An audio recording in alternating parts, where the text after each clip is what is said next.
Good morning, everyone. I hope you all are well.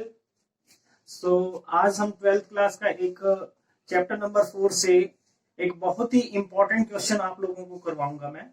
इसको question कह लीजिए या फिर एक डेरिवेशन कह लीजिए, बट ये बहुत इंपॉर्टेंट है और काफी टाइम जो है ये सीबीएसई में पूछा गया है। तो उम्मीद करता हूं आपको अच्छे से समझ आएगा। कॉपी पेन लेकर के बैठिए, नोट जरूर कीजिए। जिन्होंने मेरे प्रीवियस लेक्चर नहीं देखे तो लेक्चर जरूर देख लीजिए, तभी ये टॉपिक समझ आएगा, क्योंकि ये एक किस्म से एप्लीकेशन है एम्पियर सर्किट लॉ की। ठीक है, तो अगर आप लोगों को एम्पियर सर्किट लॉ ही नहीं आता होगा तो ये टॉपिक आपको समझ नहीं आएगा। सो डियर स्टूडेंट, हम आज निकालेंगे magnetic field due to straight thick cylindrical current carrying wire. अभी तक हमने मैग्नेटिक फील्ड कैलकुलेट किया था किसी करंट कैरिंग कंडक्टर से किसी पर्टिकुलर पॉइंट के ऊपर मैग्नेटिक फील्ड जो B = μ0I/2πr आया था। लेकिन अब हमारी ये वायर थिन वायर ना होकर के ठीक है, सिलेंड्रिकल शेप में है, और हम जो कैलकुलेट करेंगे इस पूरी वायर के अंदर अगर करंट I फ्लो कर रहा है तो इसके बाहर किसी पॉइंट पे मैग्नेटिक फील्ड कितना होगा, या इसके अंदर कोई पॉइंट है तो मैग्नेटिक फील्ड कितना होगा, या इसके सरफेस पे कोई पॉइंट है तो वहां मैग्नेटिक फील्ड कितना होगा। हमारा आज का टॉपिक यही है। So dear student, let's start. जिन्होंने अभी तक मेरा चैनल सब्सक्राइब नहीं किया है, प्लीज आपसे रिक्वेस्ट है चैनल जरूर सब्सक्राइब कीजिए। सब्सक्राइब करने में कुछ नहीं जाता, आपका मोबाइल में कोई एक एक्स्ट्रा लोड नहीं पड़ जाएगा उसको सब्सक्राइब अगर कर लोगे तो, लेकिन हम जैसे लोगों को एक मोटिवेशन मिल जाएगा। जो आपको ऑनलाइन टीच कर रहे हैं उनको प्लीज थोड़ा मोटिवेट कीजिए। ये मत सोचिए कि वो यूट्यूब पे पैसे बनाने के लिए ही बैठे हैं। पैसा तो बहुत टाइम लग जाएगा वहां तक पहुंचने में, और इतना पैसा भी नहीं बन जाएगा कि उनका काम चल सके। ठीक है, सो अभी हम बात कर रहे हैं magnetic field due to straight current carrying cylindrical thick wire कह सकते हैं, थिक कंडक्टर कह सकते हैं। ठीक है, इसके लिए मैंने कंसीडर किया एक कंडक्टर। ये हमारा एक कंडक्टर है, ठीक है, और इस कंडक्टर में लेट्स सपोज मैग्नेटिक इसका क्रॉस सेक्शनल एरिया हमने कंसीडर कर लिया ए, और इसमें जो करंट फ्लो कर रहा है वो है आई। इसकी रेडियस हमने लेट्स सपोज आर कंसीडर की।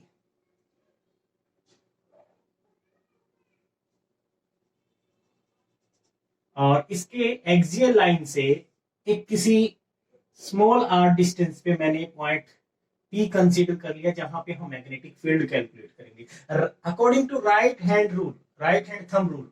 राइट हैंड थंब रूल के according thumb will gives the direction of current and curling finger will gives the direction of magnetic field. तो यहाँ पे जो मैग्नेटिक फील्ड बनता है उसको मैं बना देता हूं कुछ इस टाइप में। ठीक है, इस टाइप में मैग्नेटिक फील्ड बनेगा और वो कंसेंट्रिक सर्किल्स में होता है। ठीक है, तो इस पॉइंट के ऊपर अगर आप ध्यान से देखो तो जो मैग्नेटिक फील्ड की डायरेक्शन है tangent at any point will gives the direction of magnetic field. So magnetic field and DL both are acting in same direction. ये एक एम्पेरियन लूप है। इस एम्पेरियन लूप के ऊपर हमने डीएल लेंथ कंसीडर की, स्मॉल लेंथ, और magnetic field both are acting in same direction. So अभी मैंने मैग्नेटिक फील्ड जो कैलकुलेट करना है इसके लिए मैंने एक वायर कंसीडर की। Consider a thick conducting wire of radius R carrying I current. ठीक है, हमने ये मान लिया, और इसका जो एरिया ऑफ क्रॉस सेक्शन आप चाहो ए कह सकते हो। और यहां से हम अब मैग्नेटिक फील्ड कहां कैलकुलेट किए, 3 पॉइंट मैंने आपको बताया है कि आउटसाइड दी वायर, सरफेस पे, और इनसाइड दी वायर। तो हम सबसे पहले बात करते हैं आउटसाइड दी वायर। पहला point, magnetic field outside the wire. Outside the wire से हमारा मतलब small are is greater than capital R. Capital R यहाँ पे इस वायर की रेडियस है। ठीक है, तो अब देखिए मैग्नेटिक फील्ड में इसके लिए क्या अप्लाई करूं। हमारे पास सबसे इंपॉर्टेंट रूल जो हमने स्टडी किया था वो है ampere circuit law. According to ampere circuit law,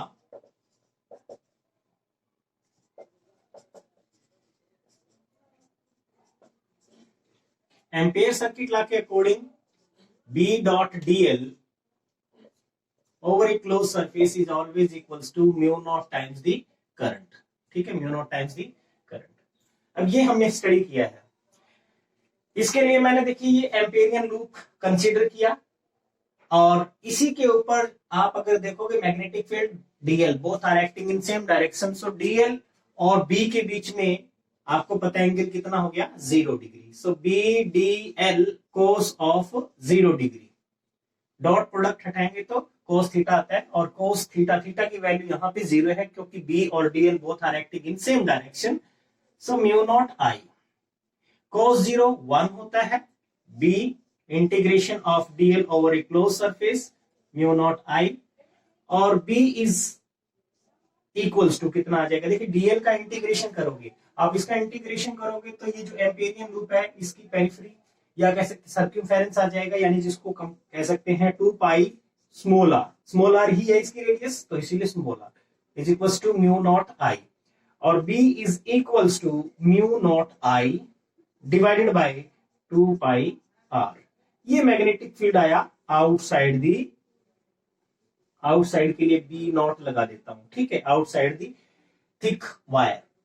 और यहां से अपने को एक चीज पता चल रहा है, वो ये clearly B is inversely proportional to small R, यानी ये जो डिस्टेंस है जितना बढ़ता चला जाएगा मैग्नेटिक फील्ड उतना ही रिड्यूस होता चला जाएगा, ठीक है।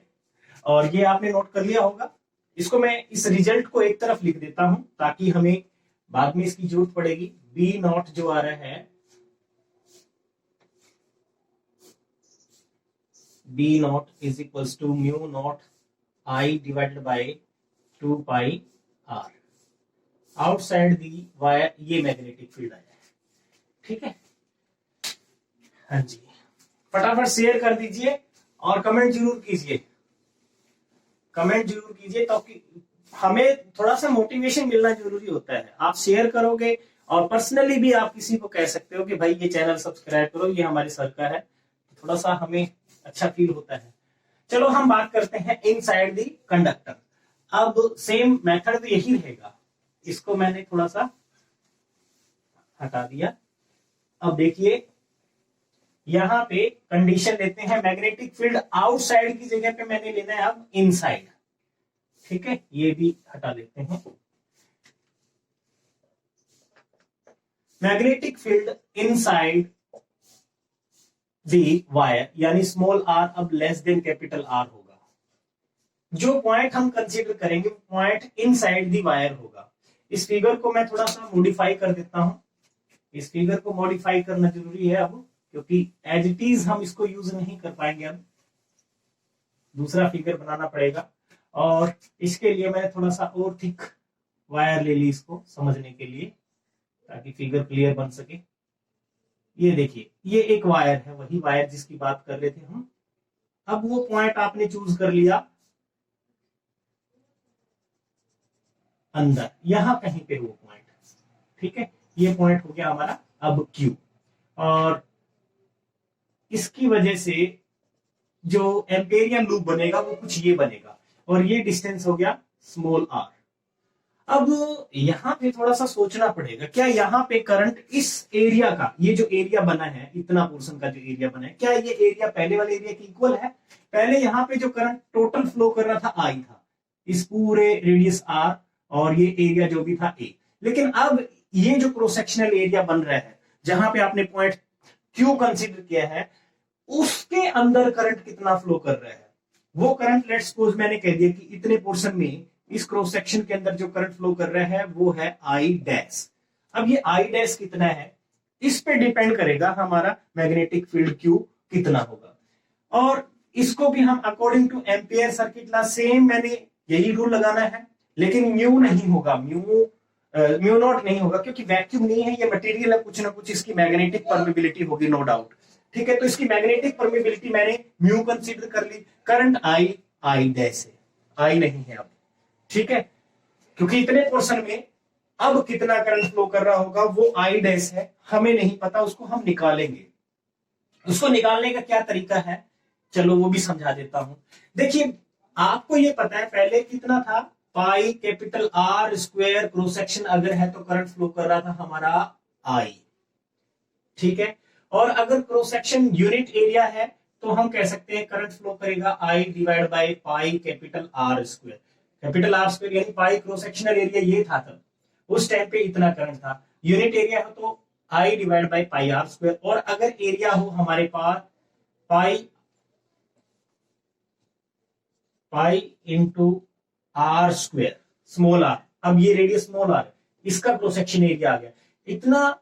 अगर एरिया हो तो हमारे पास करंट क्या होगा, which is I dash, I divide by pi capital R square into pi small R square, pi will get cancel, so I dash can be written as I into R square divided by capital R square. ठीक है, ये चीज आपको समझ आ गई होगी, नहीं आई है तो एक बार दोबारा से वीडियो को पॉज करके बैक जा करके देखिए, समझ आएगी। मैं दोबारा से बता देता हूं, अगर cross section area pi capital R square हो तो करंट कैरी कर रहा था आई, अगर यूनिट एरिया था तो I divide by pi R square, और अगर area pi small R square है तो करंट होगा I dash, I divide by pi R square, ठीक है, पाई आर स्क्वायर इंटू ये पाई आर स्क्वायर, पाई से pi cancel, I small R square divide by capital R square. Small R square variable है, ये जो पॉइंट मैंने क्यों कंसीडर किया, ये थोड़ा नजदीक भी हो सकता है, दूर भी हो सकता है, सरफेस के क्लोज हो सकता है, एक्सियल लाइन के काफी क्लोज हो सकता है, ठीक है, तो ये थोड़ा सा ध्यान रखना।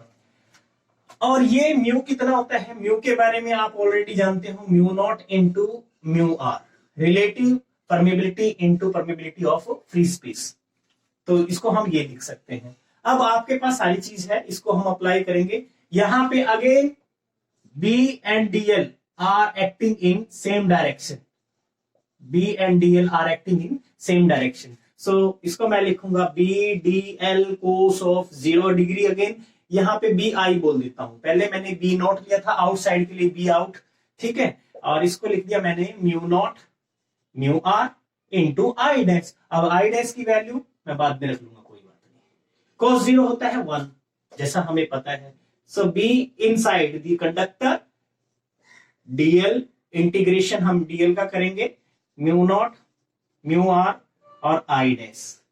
अब बी आई डीएल का इंटीग्रेशन किया, अगेन 2 पाई आर आएगा, 2 pi small are is equal to mu naught mu are I dash, और B I is equal to mu naught mu are I dash divided by 2 pi R, ठीक है।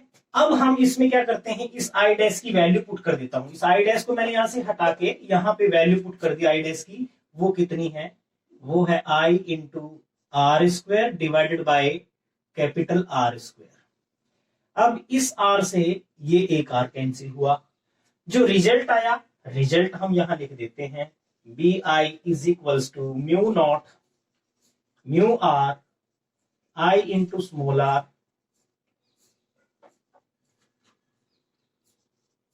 ठीक है, divided by 2 pi capital R, capital R तो fix है, capital R क्या है, fix है, तो ये आ गया। और यहां पे हमें पता चल रहा है clearly B is directly proportional to R, B is directly proportional to R। देखिए ये फिक्स है, mu naught mu R fix है, आई करंट जो इसमें फ्लो कर रहा है वो भी फिक्स है, 2 पाई कैपिटल आर रेडियस है इसकी, वो भी फिक्स है, तो स्मॉल आर वेरिएबल पॉइंट है, मतलब जो मैंने इनसाइड दी कंडक्टर जो भी पॉइंट कंसीडर किया है, वो कंडक्टर हो सकता है इस एक्सियल लाइन के काफी क्लोज हो सकता है दूर हो, लेकिन हम अगर फॉर्मूले पे जाएं तो देख रहे हैं कि magnetic field is directly proportional to the small r, तो जैसे जैसे आर बढ़ेगा सरफेस तक वैसे वैसे मैग्नेटिक फील्ड इंक्रीज होगा। तो ये मेरे ख्याल से समझ में आया होगा, और समझ आया तो कमेंट जरूर किया करो प्लीज, आपसे ये रिक्वेस्ट है कि अगर वीडियो समझ आता है तो कमेंट जरूर किया करो, और थोड़ा सा कोई चीज समझ नहीं आती तो वो भी लिख के भेजा करो कि हमें ये चीज समझ नहीं आई है, वो कोई बात नहीं, दोबारा से हम आपको कभी न कभी समझा देंगे। अब देखिए बी आई ये आ गया हमारे पास में mu naught mu are I into small r divided by 2 pi capital R square. ये इनसाइड द कंडक्टर आया है। अब आप बात कर लेते हैं तीसरा पॉइंट। तीसरा पॉइंट कौन सा हो सकता है? At the surface, magnetic field at the surface of wire. अब ये इसके लिए हमें ये सब चीज करने की जरूरत नहीं पड़ेगी। इसके लिए मैं इस रिजल्ट को ही यूज कर लूंगा।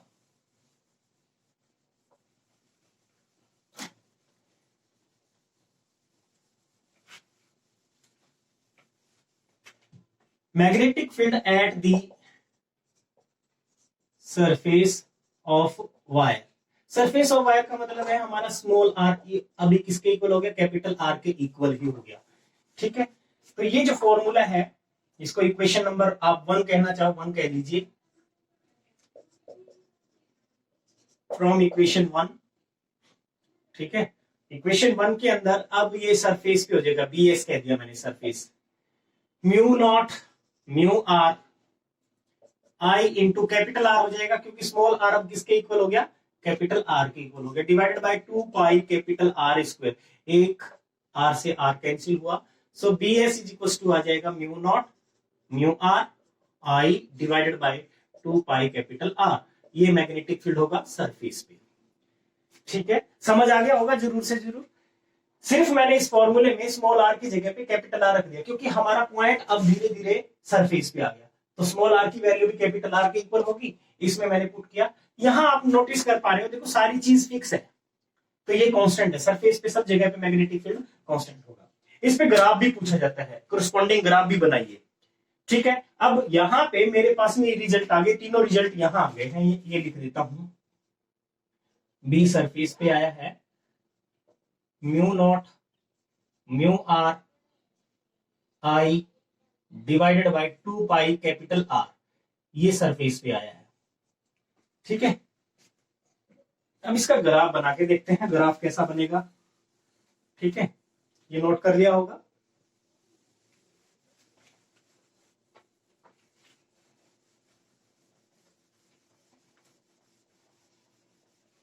इस सर्दी की वजह से है ना, मार्कर जल्दी से साफ नहीं हो पाता, ठंडा हो जाता है बोर्ड।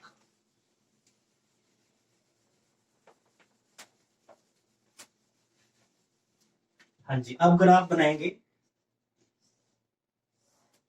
ये ग्राफ बहुत इंपॉर्टेंट है, 1 नंबर का ग्राफ ही पूछा जाता है इसमें।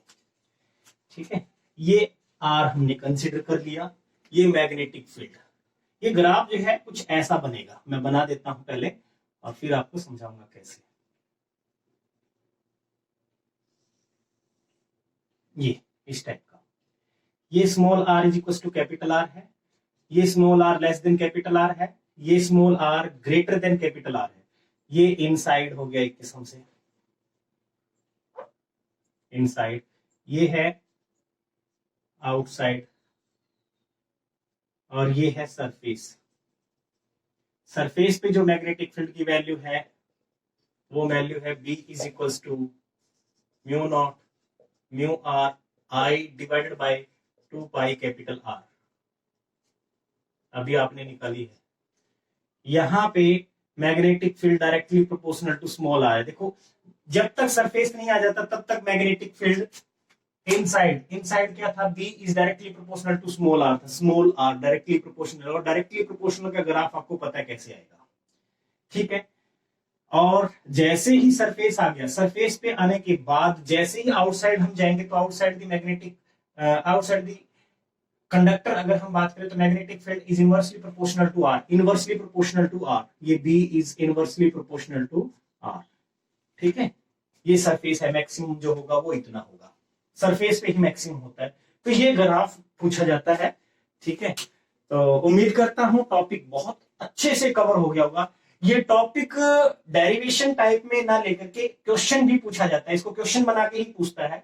ये मैंने टॉपिक बना के बताया है, बट आपसे क्वेश्चन पूछेगा कि कोई कंडक्टर है जिसमें करंट आई फ्लो कर रहा है, जिसकी रेडियस आर है, find the magnetic field at small are greater than capital R, magnetic field at small are less than capital R, और small R equal to R पे magnetic field कितना होगा। ऐसे क्वेश्चन पूछा जाता है।